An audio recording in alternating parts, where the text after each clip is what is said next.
North Antrim. Madam Deputy Speaker, as a patriot, there are many things that make me proud to be British.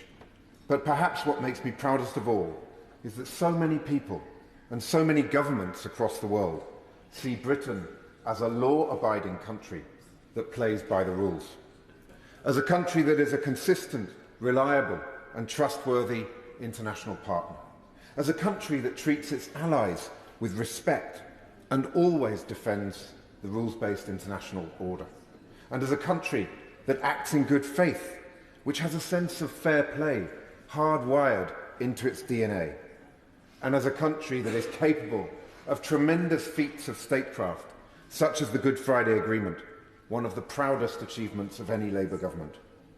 And yet here we are this evening, Madam Deputy Speaker, debating a bill that takes a unilateral wrecking ball to an international treaty that the Prime Minister himself signed and described as an excellent deal just 30 months ago.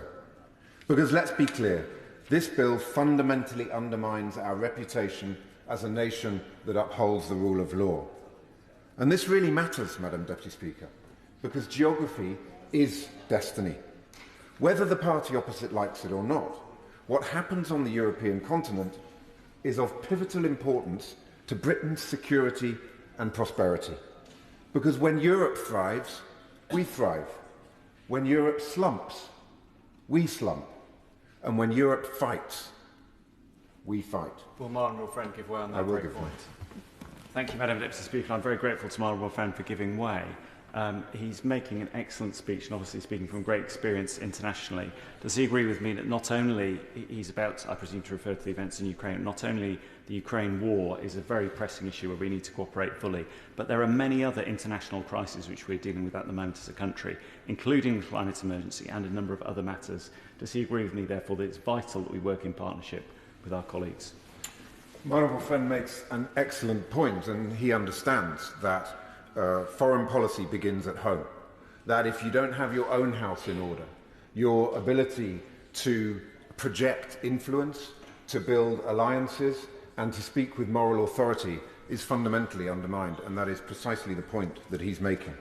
From trade to diplomacy, from defeating Putin's barbarism to tackling the climate emergency, and from scientific cooperation to responding to the rise of an increasingly authoritarian China, our democratic partners and allies across the Channel should always be at the heart of our foreign policy. But instead of recognising this basic reality, ministers are stuck in what my honourable friend, the Shadow Foreign Secretary, has called a fever dream of 2016. Rather than seek constructive solutions, they pick fights with our closest neighbours and introduce this deeply destructive bill, which is a clear breach of international law and which is designed solely to inflame tensions and chase Daily Mail headlines. With inflation soaring, with the country facing a cost of living crisis, with war on the European continent, this is the worst possible time for this bill to arrive. So why are they doing it, Madam Deputy Speaker? Who in their right mind would seek to sow division when now more than ever we need to be standing shoulder to shoulder with our European friends and partners? Well, the explanation is clear, Madam Deputy Speaker. The Prime Minister has made a calculation, and as usual, his calculation has nothing to do with the national interest and everything to do with saving his own skin. Because the Prime Minister knows that it's the European Research Group and their fellow travellers that are calling the shots, and he knows that he must have their support if he is to continue squatting in Downing Street. Just like his two predecessors, his fate now lies in the hands of the ERG. And just like his two predecessors, he foolishly seems to believe that he can appease them by throwing them some red meat from time to time. It really is extraordinary, Madam Deputy Speaker, that Conservative Prime Minister after Conservative Prime Minister has failed to learn a simple lesson of 21st century British politics, which is that you can never satisfy the ERG. No matter how much red meat you throw to them, their hunger will never be sated. They will always come back for more.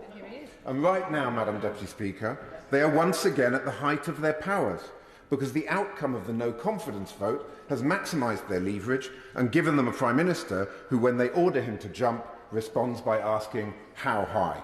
And not only that, it's given them a Foreign Secretary whose leadership ambitions depend on their support.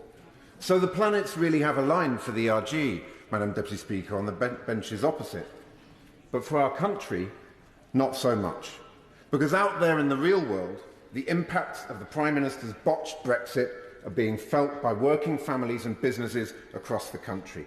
Our exporters are suffocating under mountains of red tape. Import frictions are driving inflation up. And next year we're forecast to have the lowest growth of any country in the G20 apart from Russia. The fact is the party opposite is unable to point to a single net economic benefit of the disastrously bad deal that they negotiated. Not one. Indeed, last week the Minister for Brexit Opportunities was asked to name a single benefit of the Prime Minister's botched Brexit deal. The only thing he could come up with is that the road signs in the Dartford Tunnel can be changed from metres to yards. You couldn't make it up, Madam Deputy Speaker. It's almost as absurd as the apparent legal basis for this bill, which we are told is the doctrine of necessity that requires grave and imminent peril.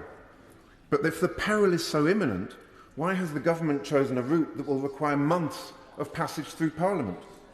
Well, we know the answer to that question too, Madam Deputy Speaker, because the only thing that's in grave and imminent peril is the Prime Minister's job. But the fact that the Prime Minister's botched Brexit deal is so clearly failing to deliver any of the economic benefits that were promised is not only bad news for the jobs and livelihoods of the British people, it's also bad news for our relations with the European Union and with our international reputation more broadly. Because the more obvious it becomes that the deal is fundamentally flawed and failing, the more the Prime Ministers and others who heralded it as a triumph when they signed it will start looking for scapegoats, pointing fingers and lashing out. They'll blame the EU. They'll blame those who voted Remain. They'll blame the civil service. They'll blame the judges. In short, they'll create a smokescreen of sob stories and grievance, which they hope will obscure their own profound incompetence. And they will use the passage of this bill and other ruses, such as the Bill of Rights and the Rwanda Plan, to whinge and rant about the saboteurs and the conspirators, because they will always try to play the victim card, and they'll never stand up and take responsibility.